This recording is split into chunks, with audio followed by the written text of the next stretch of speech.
السلام علیکم ځوانانو. نن مې یو اهم موضوع راوړې ده په خاصه توګه د نوي کول لپاره.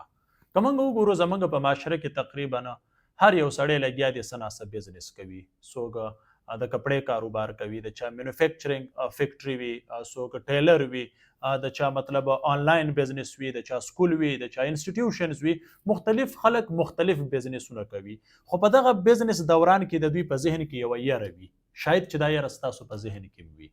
هغه یره دا ده چې آیا زما په فیلډ باندې یو نوی کس د مارکیټ ته راشي ماله به نقصان راکړي، د کم طرف نه دی ماته نقصان راکولی شي، زه به ناکامۍ طرف ته ځمه. ظاهره خبره ده چې یو نوی کس راځي، هغه د نوي سوچ سره راځي، د نوي فکر سره راځي، نوي ټکنالوژي وي د هغه سره، او ستا په هغه مارکیټ کې 15 کاله شوي وي، یا ستا مطلب 2 3 کاله شوي وي، او هغه ډېر زیات په تیزۍ سره روان وي. دا بیا بعضې خلکو ته ټینشن جوړوي، ډپریشن جوړوي.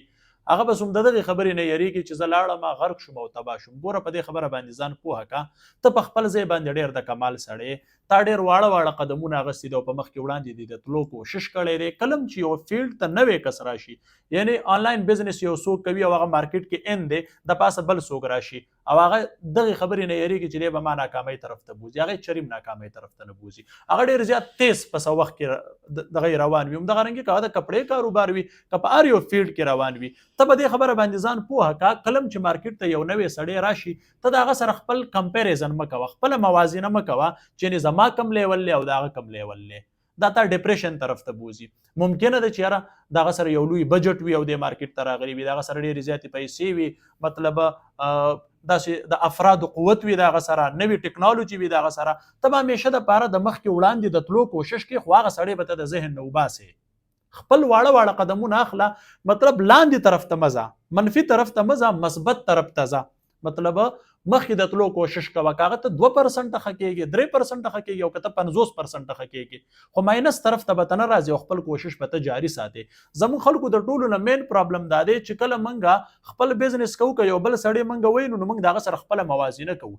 یعنې که ته د پاکستان د ټولو نه مالدار ترین انسان جوړ شي او بیا ته د یو بل سړي سره خپله موازنه کې، یعنی په لندن کې دی څوک، یا په امریکا کې دی یو څوک، یا مطلب په دوبۍ کې یو څوک دی، او ته د هغه سره خپله موازنه کې، نو ظاهره خبره چې هلته به ستانه څوک مخکې، نو ته به دلته بیا ټینشن او د ډپریشن ښکار کېږي او ته به کله هم خوشحاله نه شې. کله چې ته خپله موازنه د یو چا سره کې، تا ته په ژوند کې کله هم خوشحالي نه میلاویږي. ته په خپل ځای باندې ډېر صحیح روانې، په خپل سوچ کوه، فکر کوه، د مخکې تلو کوشش کوه. بعضې خلک بیا موږ داسې په معاشره کې وکتله چې یو محفل کې کینی، وایي دا یو سړی لګیا دی ټول عمر دپاره، او بس همدغه پیسې ګټي او لګیا دی او بیا به پیسې ګټي او مرګ راځي. بالکل مرګ راځي. که د یو چا سره ډېرې پیسې د هغه نه به ډېرې پیسې پاتې کېږي، او که د چا سره لږ دولت وي د هغه نه به لږ پاتې کېږي. ګوره د دې خبرې چرې مطلب دا نه دی چې هر یو انسان صرف او صرف پیسې ګټلو دپاره پیدا دی. نه، د هغې نه شاته د هغه یو بیکګراونډ وي، هغه معاشرې له هم کار کوي، خپل ځان له کار کوي، فیملي دپاره کوي، د یارانو دوستانو دپاره کار کوي، د پښتنو مستقبل بدلولو دپاره کار کوي. د هر انسان یو خپل سوچ وي، فکر وي، او په دې خبره ځان پوهې که کله چې انسان د بدلون کوشش کوي، فکر بدلوي، سوچ بدلوي، د راتلونکي د ځوانانو دپاره یو فکر لري، دا پیسې راتلل یوه وړه خبره ده. پیسې به ظاهري خبره ده چې ته یو ښه کار کې تاله به پیسې هم راځي، یو ښه کار کې عزت به هم راځي، یو ښه کار کې تاله به شهرت هم راځي.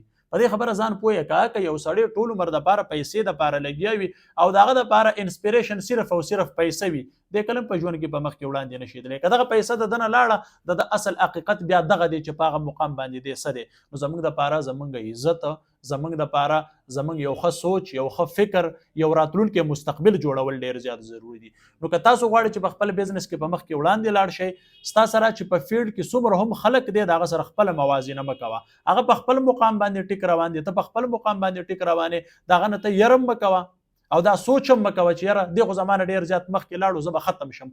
ته نه ختمېږې، تا له الله تعالی سوچ درکړی، تا له فکر درکړی دی. واړه قدمونه اخله او خپله موازنه د چا سره مه کوه، او که چېرې تا خپله موازنه وکړه، تا ته به خوشحالي هم نه میلاویږي، او همدغه رنګه به ته بیا ناکامۍ طرف ته ځې. یو سړی فرض که په دې لیول دی، که ته لاندې په دې لیول یې، نو ته دا مه کوه چې هغه زما نه په بره روان دی، ته دا خپل لیول لږ غونده کې بره بوځه. دغه شانتې دی به په بره ځي، ته به هم په مخکې وړاندې د تلو کوشش کې. یعنې که ته غواړې، یعنی بعضې خلک وي هغه ولې ختم شي، هغه زړه وبایلي، هغه ناامیده شي.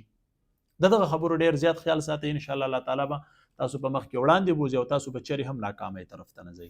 یو جهان مننه.